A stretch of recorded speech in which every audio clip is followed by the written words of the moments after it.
Welcome to the Joy of Cruising podcast with your host, award-winning author Paul C. Thornton, a weekly conversation with the amazing cruisers featured in the Joy of Cruising books, comprised of The Joy of Cruising, Cruising Interrupted, new release, The Joy of Cruising Again, as well as other fun, informative global cruise personalities. It's the next best thing to cruising, hearing about cruising from the unique and diverse perspectives of Paul's amazing guests. If you hear about a cruise that interests you, book it at www.thejoyofacation.com or enter to win a free cruise for two. Again, www.thejoyofacation.com. We really appreciate your feedback, so leave us a text. Paul can't reply, but he may read your text on the air. Hello, passionate cruisers. This is Paul, and I am delighted to welcome back this week on the Joy of Cruising podcast, Stephanie Mullen, co-creator of the Sean and Stef blog and YouTube channel. From the Sean and Stef website, we are Sean and Stef, your favorite cruise travelers. We are professional filmmakers and have won 3 Emmy Awards for our video work. We are positive filmmakers who focus on the joys of travel and all the fun that goes along with the journey. We travel the world exploring destinations, all while making video memories that last a lifetime. Our mission is to inspire and connect with people all around the world and show them the joys of traveling. We are personally and emotionally fulfilled by the amazing people we meet and hope to continue this great journey as far as the road will take us. Sean and Stef is an iconic cruise brand. Sean was a talented artist, visual effects guru, and magical storyteller. Stef and I shared the sad, tragic story of Sean's untimely passing in Sean and Stef, episode 76. And Stef covers it comprehensively on the Sean and Stef YouTube channel. We also discuss our experience sailing the same cruise, along with friends of the show, Ben and David, a bucket list journey from Hawaii to Alaska. You can find great videos on Stef's channel. Today, I welcome Stef back to catch up with her and also get the scoop on her recent cruise on Margaritaville at Sea Islander, coming off its surprise win in the recent Cruise Critic 2024 Best in Cruise Awards for Cruiser's Choice Best Ocean Cruise Line. Welcome back, Stef, to the Joy of Cruising podcast. Hello, Paul. It's so great to be here and be with you again. So how you doing? I'm doing really, really well. I have lots to talk about. I'm really excited to be on your podcast again. I love your show. This is so much fun. Great. I appreciate you saying that. Before we discuss what's been up with you since you were last here, I don't know, about a year and a half ago, maybe, a year ago, tell our listeners who missed that episode about yourself, where you're from, where you live, your fascinating professional background with Disney, anything you would like to share. First of all, I cannot believe it has been a year and a half, since we talked. Time is just going so quick. It's just flying by. Life is like a whirlwind right now. I did take a small break from social media last year and really threw myself into work, just professionally, just trying to, do as many things as I can. As you just mentioned, I am an animator with the Walt Disney Company, and I work here in Orlando for Disney Live Entertainment. So I am part of the team that creates video animations and things that you see that go with live entertainment. So anything that's on a screen, my group with Disney, that's what we do. I've had the privilege last year of working on many projects, especially with Disney Cruise Line and things abroad and things in the park. It's truly my dream job. I love it. I basically draw for a living, and that's pretty amazing for me. And I love getting up for work every day and doing what I do. It really is a dream come true. I love it. It is so wonderful when someone is in their dream job, and based on what I can tell, that's almost single digits numbers of people who are in their dream job. So I'm in my dream job, but I'm retired and I'm not getting paid. So right. So yeah, tell us where. Well, obviously you live in Orlando, or near Orlando, and where you from? I'm originally from Baltimore, Maryland. So a little bit away from here, a little bit colder of a place away from here in Orlando. Yeah. We got back from a cruise yesterday, and it stopped in our flight from Fort Lauderdale stopped in Baltimore, and it was 26, I think. So Oh, yeah, it was cold. yeah, I don't think my bones could do that now. Like I think that I've been living in Florida for so long that I think my bones would like, nope, take me back. Interesting surprise. It's been a year and a half.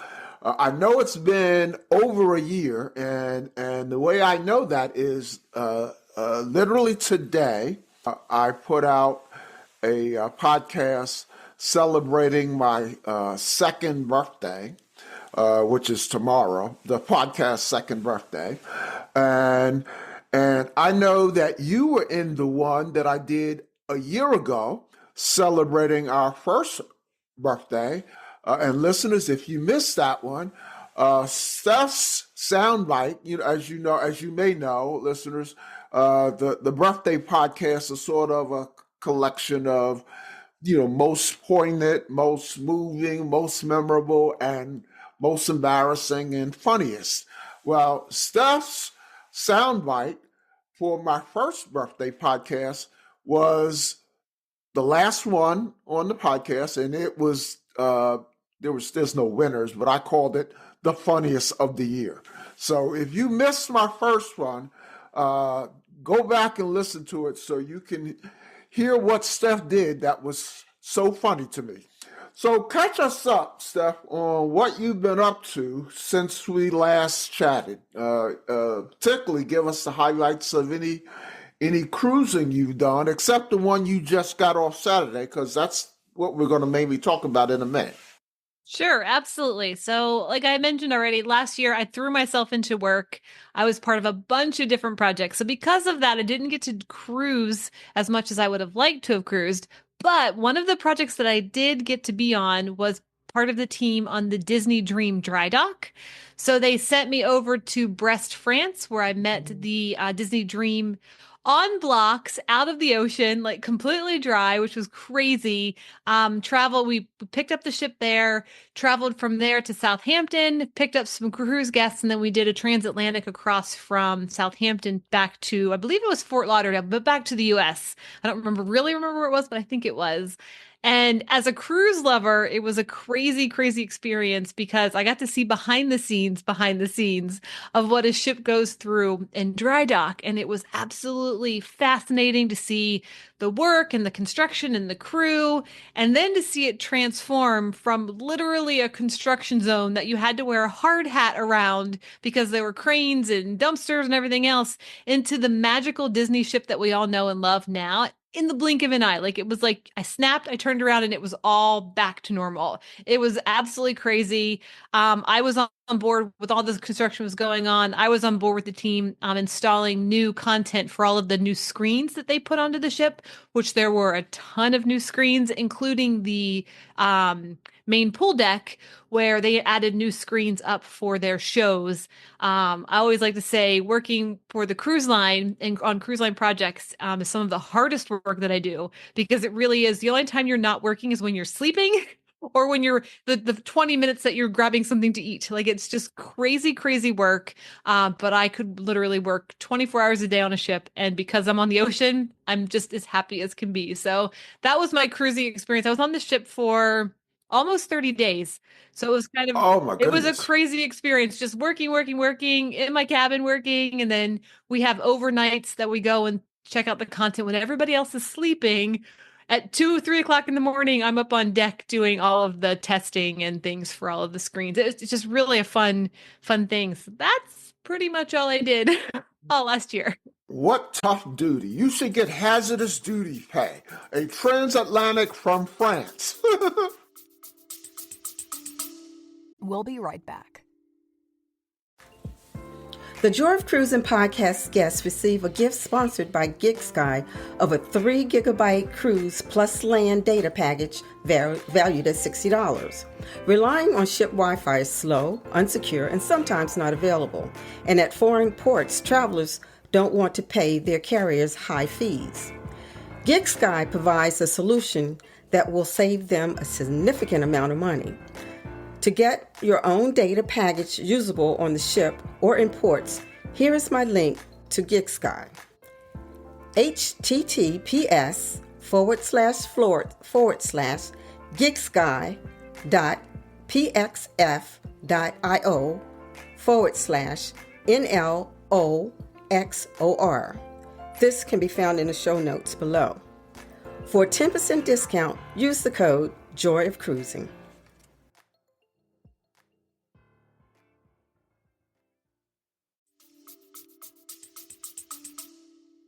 Yeah, I mean, it was unbelievable to get to do it, and it was just such a crazy experience, and I'm very honored that they allowed me to join the team to be part of that. It was absolutely. That was wonderful. Now, when the ship came back, you had passengers, though, right? Paying passengers. Yep. Okay. Yep. Yeah, we took when we left Brest, we didn't have any guests, and then we got to Southampton and we did a cast cruise, so they got to bring their family on for 2 days. That was kind of like a shakedown cruise for everybody, so they could get out like what does it feel like to have actual guests on, and then 2 days later the guests boarded and we were off and running. It was crazy. It was just the work that goes into the, like how it's run and everything, so like, military, and it's crazy how they get everything finished and everything accomplished in such a short amount of time. I was blown away, absolutely blown away. So the major thing I wanted to chat about today is your just completed cruise. So I got back yesterday from a cruise. You got back Saturday from a cruise on the Margaritaville at Sea Islander. So just for a little background for the listeners, I was living in Florida 4 years ago, I left Florida 4 years ago, just as Margaritaville at Sea was launching. And I'm sure had I stayed, I would have tried it because it was relatively inexpensive. And also, I understand, very veteran friendly. So, I missed out on getting to try Margaritaville at Sea. Once I moved, I would have to fly to Florida. So I didn't give it a second thought. And then recently I hosted Colleen McDaniel, who is the editor-in-chief of Cruise Critic, right after their annual Cruise Critic Awards. And we discussed the very much surprise win in one of the categories by Margaritaville at Sea, mainly due to the Islander. So given that, found out you were cruising on the Islander, and I said, great, that'd be the perfect person to talk about it. So tell us all about it. Did it live up to the Cruise Critic hype? Well, to be honest with you, I almost don't want to say anything because I want to keep Margaritaville a secret. I want to keep it a secret, but yes, it is definitely deserving of that Cruise Critic Award. It was fabulous. And in my opinion, I feel like Margaritaville didn't have a great start with their first ship out of Fort Lauderdale. I think it's called the Paradise. I saw videos and I saw pictures, and it wasn't a ship that I would have considered sailing on. It just wasn't right fit for me. There are cruises for every single person, every budget, everybody. There's a place for you in the cruising world. But the Paradise was not my cup of tea. And I kind of dismissed the whole Margaritaville brand after that launch of that ship. I just kind of was like, okay, not for me, moving on. But then they released their newest ship. I believe it was like a year ago. The Islander came out, and I started hearing little people, little voices saying, oh, there's this ship out of Tampa, and it's a really fun ship. And these murmurings of this Margaritaville. I'm like, what? I thought Margaritaville was just the Paradise. I didn't know anything about Islander. And then I was shocked when I read about the Cruise Critic Award. I'm like, okay, what is going on here? What is happening? Because Cruise Critic, they're typically they're the harshest critics. Like I was just like, what? And then a friend asked me, would I like to join them on Islander? And I was like, absolutely. I have to check this ship out for myself. I have to see what it's like and how it possibly won this award on Cruise Critic, because I'd only known about the Paradise. I didn't really know much about the Islander. So yeah, I had a great time on it. Again, I want to keep this a secret. This is a secret for your audience because it was so much fun. I loved it. Such a great cruise. So let's start with the ship itself. I know it's not brand new. It was a purchase of a ship that they refurbish. So talk about the hardware, as they say in the trade. Sure thing. So I did do some research on it, and they purchased the Costa Atlantica. So that's an old Costa is a Carnival brand. They sail out of Europe. So they purchased an older ship. I don't remember the year that it was built, but they made a new one, and then they stripped it down to bare bones and rebuilt it in the Margaritaville image, like their stuff. So they kept a lot of things, like I guess apparently they chose this ship because their color scheme matched their color scheme. So they could keep things like some of the glass work, which is absolutely beautiful, like tile work and glass work on the walls and stuff, matched the Margaritaville brand. So they got to keep some of that. But everything else was torn down, put back up. There's palm trees, there's, flip-flops and parrots and sharks and all of that great Margaritaville branding that we all love when we go to the Margaritaville like restaurant or the resort, and they put it inside of the ship, and it's beautiful. The spaces are beautiful. And because it's an older ship, all of the spaces are a lot larger than newer build stuff. And that makes it even better because you're not crowded. Everybody gets a seat. No one's sitting on top of my lap while I'm sitting in a show or anything like that. I was amazed at all of the space, and including my cabin, which was absolutely beautiful. And I had a balcony, and I always judge the width of the cabin by how much space is by the bed, like the end of the bed. Typically, it's a one-person width space. That's it. This was like Right, two and a right. half people width. Like that is, for if you cruise a lot, you know that is incredible space for a cabin, because now newer cruise lines are putting basically they're taking that 1.5 cabin on the older ships and making sometimes 2.5 cabins out of that space. So everything's shrunken, and I was blown away, absolutely blown away. It was so much fun. Nicely furnished cabin. Yes, everything was like the beds were great. It has the really cute bedspreads and decorations, and so bright. Like I have videos coming of how bright the cabin was. I was really shocked at the lighting in it, and that was with the curtains closed, not even having a balcony, just closed curtains. Could be, just anybody inside cabin, and it was wonderful. Loved it. Did they have the full complement of cabins, like inside and balconies? Did they have any suites? They do, yeah. So they have. I've been thinking about like why I liked Margaritaville so much, this Islander ship. It's back to simple times, the times of cruising that Sean and I fell in love with.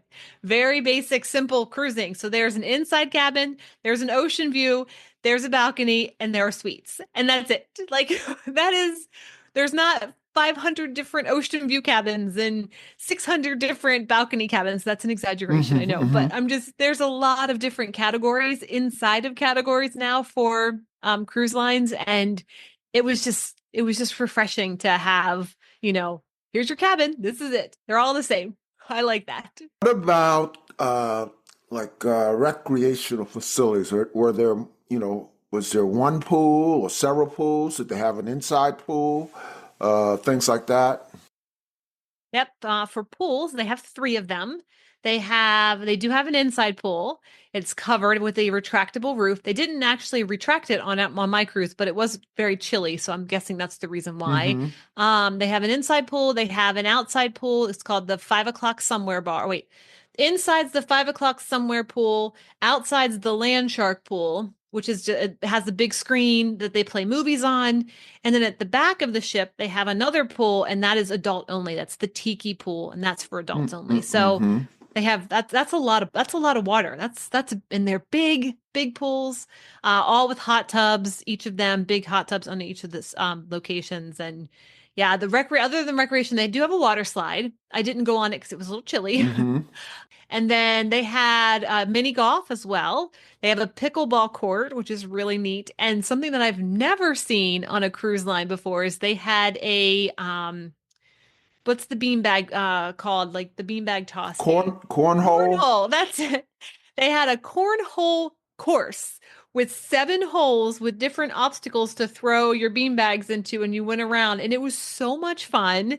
It was so Margaritaville because it's so relaxed and, just having a good time and enjoying yourself, with a cocktail. And I would really enjoy that there was a cornhole golf course, like a cornhole golf course. It was neat.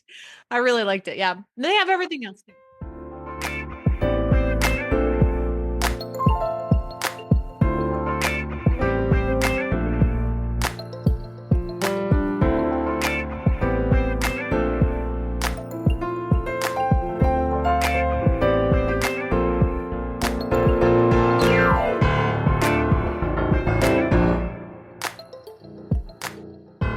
Yeah, that sounds innovative. I haven't seen anything like that on a cruise ship.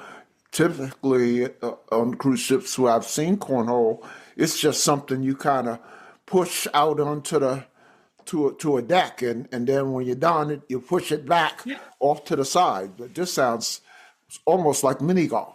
Yep, the same thing, just like mini golf. And I don't know how to score it. I didn't know. I just was going with it and I just had fun. It was really cool. It was cool to see. How about the auditorium? Like for where shows are? Right, right. See, I don't know what I call auditorium. That's high school. How about the theater? The main theater was beautiful, like so big. I have video of this coming soon as well. I got to see that they do have a theme night. It's called Boots and Bubbles, where they want you to bring your cowgirl and your cowboy gear. So I had my cowboy boots on and my cowgirl dress on, and did line dancing and all that stuff. But for the show, they have a whole country music Western show where they do pop songs and country songs. And the stage, I was so impressed with it because I'm guessing it's the old Costa stage. And it's mechanical, like it goes up and down, and the floor dropped out and it spun around like the Hamilton stage. I was just like, what? This Wow. is crazy. At one point, they had they were singing Wild Horses. That was the song they were singing. And they had carousel horses on the levels of the stage. I think it was 2 levels, and they were going up and down, and they looked like they were on a carousel, like actually riding a carousel. It was spinning around, and they were going up and down, and it was crazy. They have acrobatics and everything else, and great singers, super young cast, as far as live entertainment goes, but they were wonderful. Like in every venue, so like the atrium and all of the lounges and bars, they had a live singer I would say almost hourly. Like I don't feel like there was ever a time they didn't have live music going on. And they were all in the show too. And it was really wonderful and it was great. And the shows in the theater were great. Hmm, hmm. Now let's talk about the important stuff. How was the food? Okay, the food. The food was good. The food was not fantastic. It was not something that you would be like, writing home about or writing articles about. It was good. It was average food. I'd give it a C as far as food goes. But it was all tasty. It was all hot. I didn't have any issues with it. I only had one appetizer that was not up to my liking and one dessert that wasn't up to my liking, which that's pretty good in cruise odds as far as main dining room food goes. That I'm like, okay, that's pretty good. That's in the main dining room. I will say that I'll give it a C. On their casual eating side, they have in their buffet, they have a pizza oven where they have pizza. It is, in my opinion, the best pizza at sea, the best complimentary pizza at sea. I did have Virgin as my number one pizza at sea complimentary. That Margaritaville has jumped into that spot for me because it was so good. The crust was so good, the sauce, and you can order a whole pizza if you want. It was so great. I mean, I'm sorry, go ahead. no, go ahead. No, go ahead. I was going to say, I love the Virgin. Have you tried MSC? I have, yes, also very good, but I still think Virgin beats out MSC, and now Margaritaville beats out Virgin. Okay, Just from, in my opinion. that's saying a lot.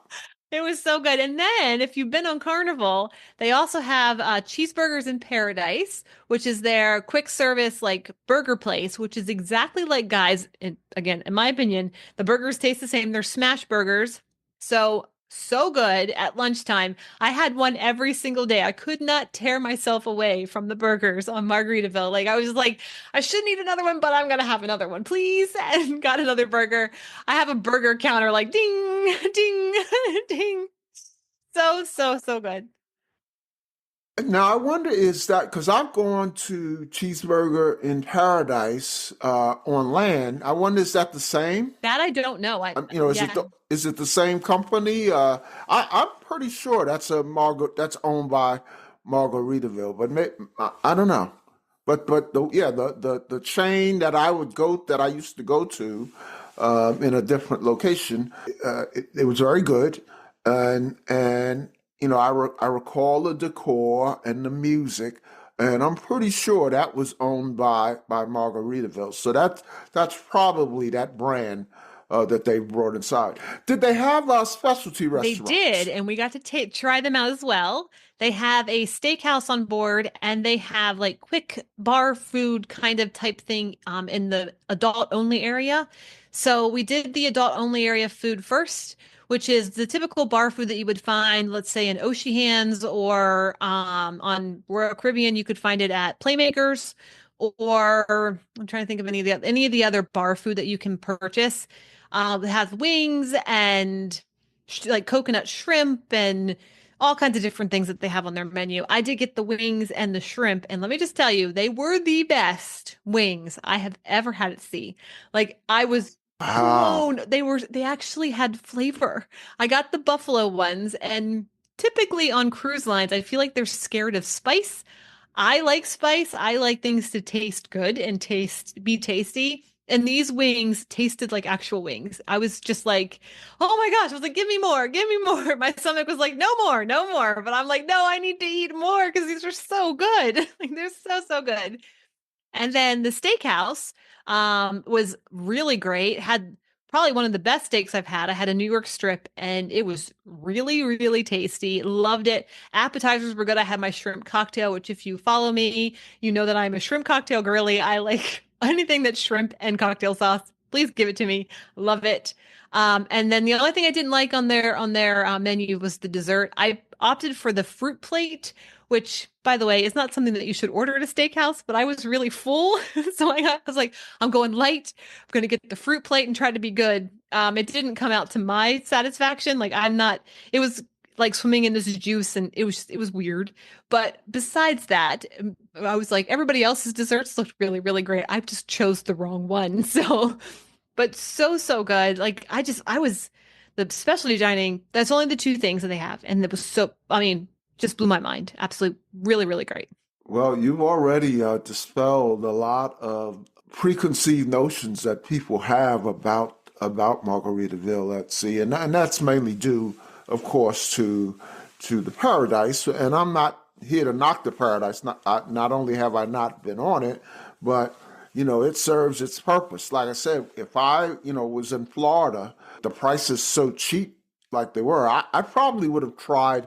Well, I don't know if I would have tried Paradise because I did see a couple of reviews that called it, the worst cruise they've ever experienced. So, if it was like just about free, I might have gone, especially not having to fly down. Yeah, it sounds wonderful. What was your itinerary? We left from Tampa. We went to Cozumel. So we went Tampa, then we had a sea day, then Cozumel, then a sea day back, and then back to Tampa. So it was Yeah, I four can nights. I can imagine Yeah. just because of Margaritaville's style, and I know that there's several Margaritavilles in ports, but I'll bet you in their future is a private island. Yes, I can see that. I can definitely see that. It would just yeah they would customize it to fit their ethos. I see that coming. You know any plans for the third ship? Have you heard anything? I don't. I honestly, I've never really paid attention to them because I never really thought it was something for me, and now I'm going to pay attention. So I don't know what's coming soon. I think that if I recall, they are searching or looking for a new ship to purchase. But other than that, I just don't follow them. I haven't. I should say I haven't in the past followed them, but I will going forward. Yeah, it just sounds like, they've hit it out of the park on Islander, not yeah, Islander, and I see big things for them. I really do. Yeah, I do. I do too. Especially if they stay reasonably affordable. Yes, that's why I want to keep this a secret, Paul. I don't want to tell anybody. But I was sitting at the last night, I was sitting in a lounge and I had my last cocktail. And oh, by the way, every bar like has their own signature margarita. So you can go to all the lounges and get a new margarita, which is absolutely crazy. And they're fantastic.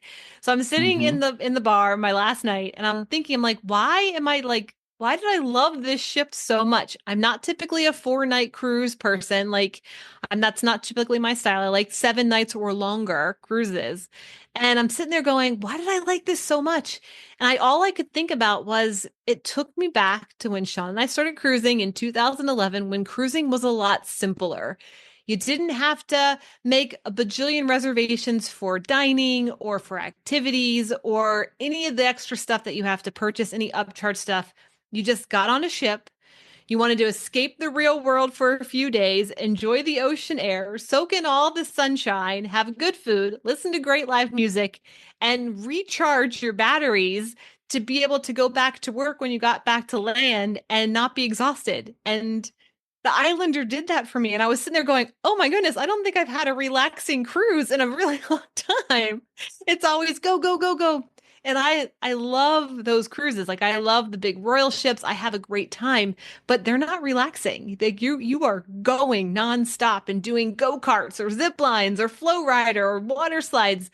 And this was just relaxation in a really great atmosphere. And yeah, even though I don't want to recommend it because I want to keep it a secret, I would definitely recommend the Margaritaville to your listeners to at least check them out and see if it's a cruise that's right for you. Now, I trust they had the common things like drink packages and all of that. Yep, they have drink packages. They actually have dining packages as well if you wanted to do your specialty dining every night.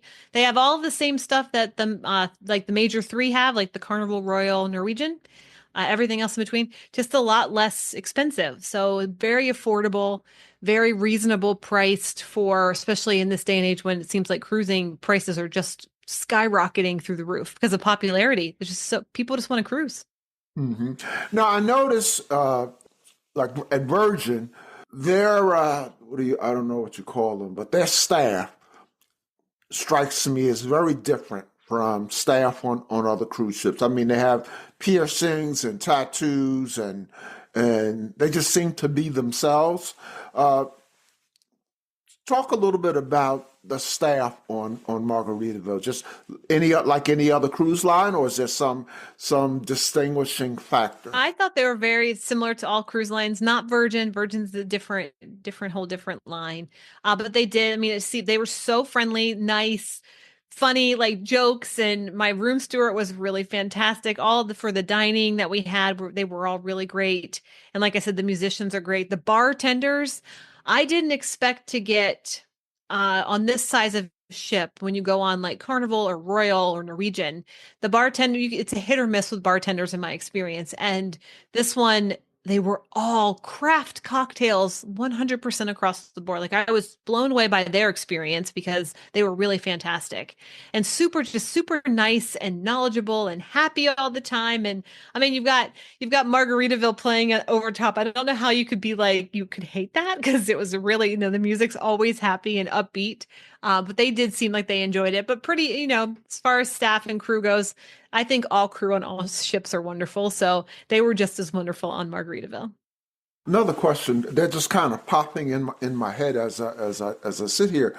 What about like did they have like was there much partying, dancing? Did they have a club or disco? Makes me sound like I'm from the ancient ages. But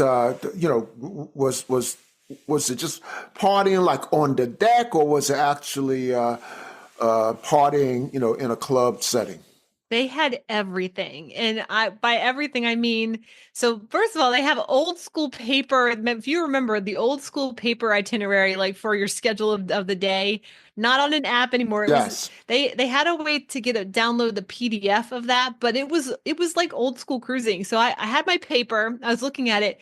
They had so many things packed on this little piece of paper that you would basically need a magnifying glass to see it. That's how many activities they had. Trivia, bingo, dancing in the club, dancing everywhere, just like everywhere. What about casino? You didn't mention that. Did they have a casino? They did, and it was beautiful. It, beautiful. It's non-smoking, which I really love because I'm not a smoker. It was had every kind of game that you could possibly mention, imagine it, like table games, all of the slot machines, everything. And it was big. Like I thought it was larger than Virgin's casino, which I think is kind of tiny. I think they have a tinier casino. Beautiful, spacious, spaced out. I mean, you couldn't ask for something better than this casino in the cruise, really. Now you went on a, I think you said 4-day cruise. Yep. Do they have week-long itineraries? I don't think they do right now, but I believe they are starting. Like they want to do longer ones. I think people have asked them to do longer ones, and they're going to start doing that. Well, I've tried to ask, a bunch of questions, not only from my own curiosity, but the kind of things I think my listeners would want to hear. Tell our listener, what have I missed? What other things? I know you want to keep this secret, but you said it'd be okay to keep it within the Joy Cruising podcast community. So, what's your closing thoughts? Tell our listeners some other things, although I don't think there's a whole lot of selling that needs to be done. What else have I not asked you about? I'll just leave it at this. I actually went in to Margaritaville thinking I was not going to like it. I was not really, I didn't research Islander. I had the Paradise in my head. And I'm not just telling this is a good, like it's a good ship just to tell you it's a good ship. Like I said, I do want to keep it a secret. I'm just kidding. Like I want Margaritaville to be successful. And I think buying new ships and stuff will be really great for them. But if you want simple cruising, like it used to be where you just go on the ship and, relax and have a good time, I think Margaritaville Islander is the ship for you. And I recommend checking it out. I also, like I mentioned, there is a cruise ship for everyone. It may not be right for you. I don't necessarily know if it's right for children. There's not a lot to do except swimming. If your kids love swimming, then by all means, put them on Islander. It would be great for them because there's no kids in the pool. Like they'd be like the only ones. But yeah, it's just check it out. I don't want to oversell it because people are gonna be like, oh, she's not telling me the truth. But honestly, check it out. Check it out for yourself and read the reviews. And it won an award for a reason. So I'll leave it there. You said something about children, so it doesn't sound like there were a whole lot of kids on board. No, I think there were less than 20. Really? Yes. Like there weren't very many. There's not a lot for kids to do. Besides the one water slide in the back. They do have the pools. They have kids clubs. I went and I missed the time to go see them, like to go inside, but they do have them. But other than that, yeah, that it's not a lot of extra stuff for kids to be entertained to do if they're entertained by themselves, like if they like to read or swim or all of that, those things like that some kids just really like to do, then it would be fine. And they would be by themselves because, I mean, there's nobody else. There's no other kids on board, at least not on my sailing. Yeah, because of the fact that they are, from what I know, what I understand, relatively affordable, you would think it would be overrun with families. Yeah, well, okay, I did go last week, which is in the end of January. So got to keep that in mind. Our ship was also only half full because of the time of year. It was a cold cruise, so it was cold. So the only sun and warmth that we got was in Mexico. And I think with the holidays, I feel like with cruising, there's a sweet spot between when the holidays end, so New Year's Eve, and spring break begins. And between then, you don't have a lot of like older kids, especially school age kids on board, any ships. So I think that had a lot to do with it was timing the year and that kind of stuff. So summer cruises may have more kids on it Yeah. than what mine was. Yeah, that's right. Because this is called wave season for a reason. So That's right. Yep, that's exactly right. But let's shift gears a little bit, Steph. Tell our listeners about the various Sean and Steph platforms and talk about your content. Sure. So you can find my long form content on YouTube. This is going to be like your Steph's Best Bits, where I take you through the ship and tell you everything that I think you shouldn't miss. Other vids as well, like other things that have happened on the cruise, maybe ports of call, that kind of stuff. That's going to be on YouTube. And then during a cruise, which I just got off, I post daily and sometimes hourly, depending on how I'm feeling, on Instagram and Instagram stories. I love Instagram stories. It is like a great place for folks to follow along as the trip is unfolding. So it's basically like a running thing of me just going, oh my goodness, look at what I'm doing now. Or look at this, look at these towel animals, look at this kind of thing. I really have fun with stories. I think they're really fun and they disappear within 24 hours. So if you miss them, they're gone. So, which is really, really fun thing. We also have vertical video on so shorts, so reels and shorts on YouTube where they'll have like cabin tours or funny little montages on things like unpacking or just simply relaxing by the ocean.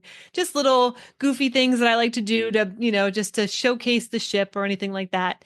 We also have Facebook, a Facebook page, and a Facebook group as well. So we're kind of everywhere. So, listeners, follow Steph. What about TikTok? You didn't mention TikTok. Are you a TikToker? I am a TikTok consumer. Okay. I love watching TikTok. I mean, I'm actually a TikTok addict, I think. I think I'm a little bit addicted to it.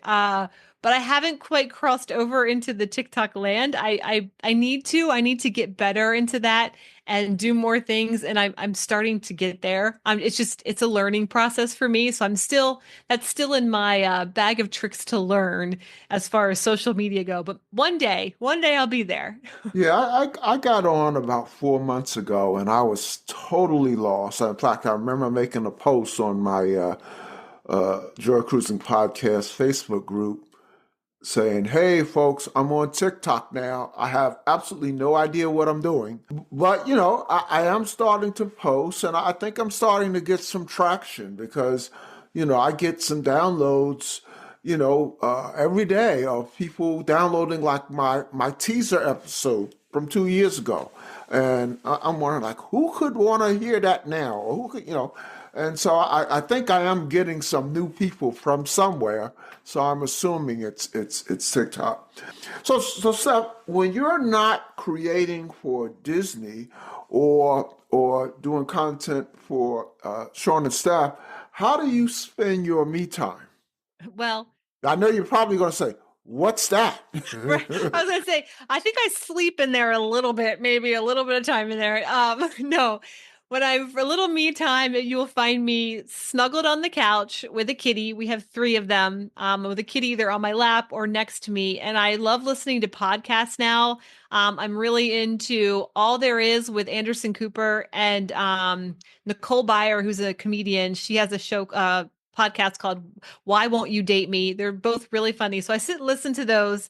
And while I'm listening to them, I'm painting in a Disney paint by number book. Like it is a way for me to disconnect and it allows me to create art, which I love to do anyway. But I get to create art without any pressure or stress because it's paint by number. It's already telling me exactly what to do. I draw and every paint at work and I'd have to create at work, but being able to have someone else tell me what to do while I'm listening to great podcast is it's just kind of my cup my place right now. And I listen to your stuff. I put all the podcasts on and just sit there and color. It's the best. Recommend it actually. Let's say a little bit about the future. Do you have anything booked?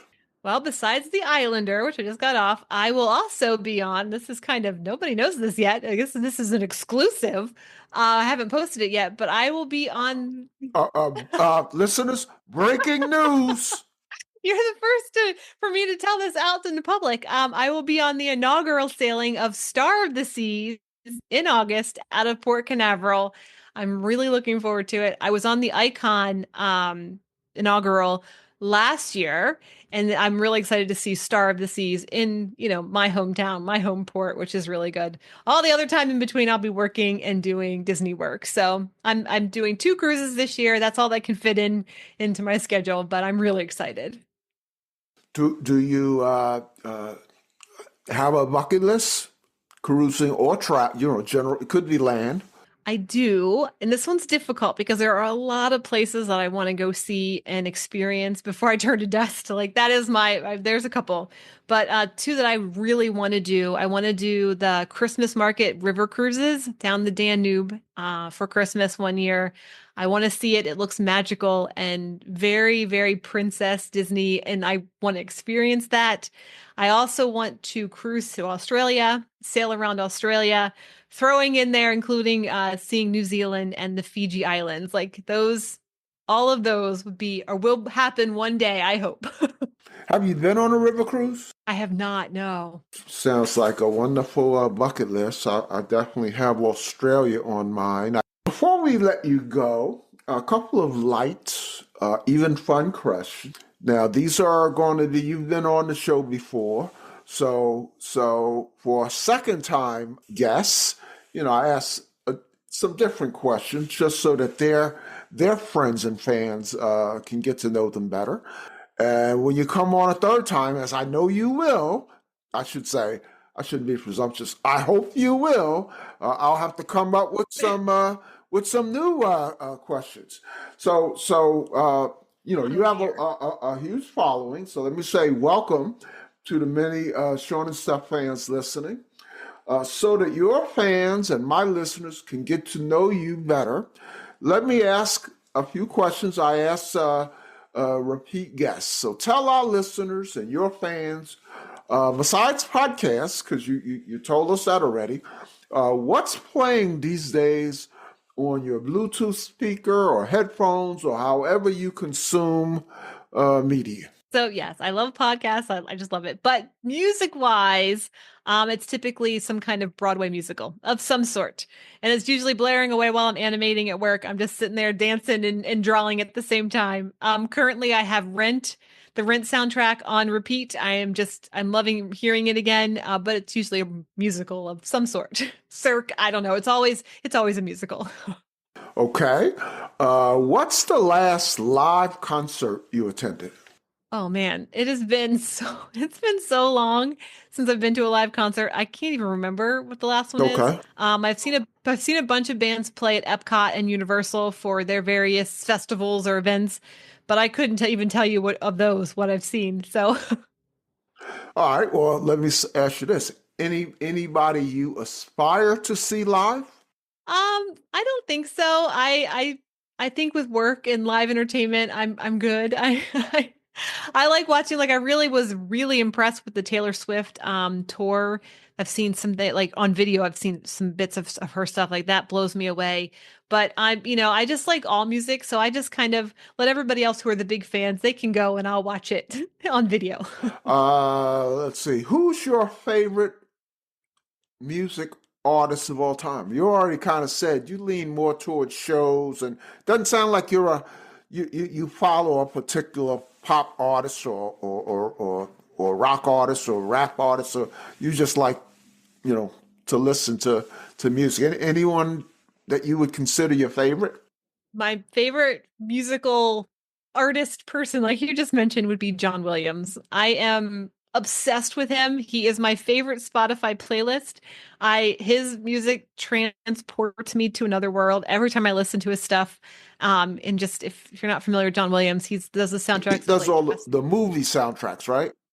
All the movie soundtracks. Yeah, Jurassic Park and Harry Potter and all of Schindler's List, all the big blockbuster movies John Williams is part of. And that's my take me away music. I love it. Yeah, I recall you're a big Jurassic Park person, because when I had you on the show last time, we were on the cruise together. I forgot about that cruise that went to Hawaii. Yeah. And then Alaska. Yeah, I forgot we were on the same cruise. Yeah. And you were saying that you went to the place where parts of Jurassic Park was filmed. That's right. That was I was crying, like the happiest tears. I was crying. It was so good. Okay, let's shift to another part of pop culture. Who's your favorite actor or actress? Ooh, that is a tough one. That's a tough one because there are so many different like the great actors and actresses out there, and they play so much like great roles, and it doesn't pertain to like the actor or the actress. Just the role is really great. But there is an actor. I've been thinking about this. I'm just like, if I had to think, there's an actor that I had to choose that I always watch their movies, and it would be, this is probably really random, Gerard Butler. Like Okay. I love him. I love the movie. Like he does mostly action movies. But he was also in How to Train Your Dragon, which is like one of my favorite animated movies. Mm-hmm. And I love his accent. Like his accent just it's like butter on toast. Just melt me away. It's so good.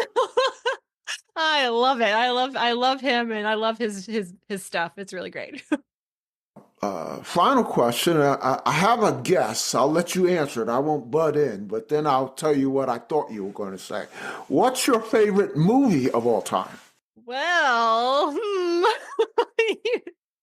favorite movie, if I had to guess off the top of my head, would be Jurassic Park. That was my guess, and I didn't want to steal your thunder by asking the question and then answering the question before you had a chance. But yeah, I'm not surprised at I remember how you emoted about your stop in that part of Hawaii when last time you were on the show. Yeah, it is my favorite. Sean used to hate, and I do mean hate watching that movie with me because I know every line and I just sit there and say, he's like, can you stop? Can you please stop so we can listen to the movie? And I'm like, but I know the next line too. Now, do you?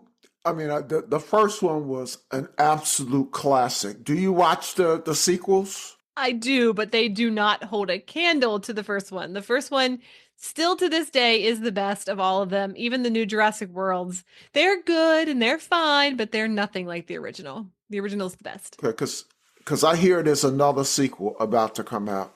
Oh, is there? Ooh. Yeah. So I think is it Jurassic Park 5 now? I think it's the fifth one. It might be the sixth one. I might have lost, like you, the sequels haven't done much for me. One sequel I liked because the dinosaurs go crazy in a video store. And I'm pretty sure the video store was there was an attempt to mock it up as a blockbuster. And I used to own video stores and I hated Blockbuster. So when the dinosaurs tore it up, I was like, yeah, that's right. That's right. That's good. I love that. So thank you for coming back on the Joy Cruising podcast and all the best to Sean and Steph. I know we will have you back if you will be back. You have an open invitation. So I'll leave it at that. I suspect sometime late 25, early 26, you'll hear from me. But in the meantime, you take care. And as I like to say, we'll see you on the ocean. Bye, everyone. Thank you for listening. Thank you, Paul, for having me on your show. It's always a delight. The Joy of Cruising and Cruising Interrupted, each $16.99 plus shipping, and new release, The Joy of Cruising Again for $18.99 can be ordered at the link on thejoyofcruisingpodcast.com. For each of the three books, use the discount code Joy of Cruising Podcast and get $4 off. The Joy of Cruising books are also available at Amazon. Order the ebook at Amazon or your favorite online retailer. Stay in touch by joining the Joy of Cruising Podcast Facebook group or following the Joy of Cruising Podcast on Instagram. We're constantly adding new shows. Please leave a review and tell a friend about us. We hope you enjoyed this brief escape to the ocean. See you next week.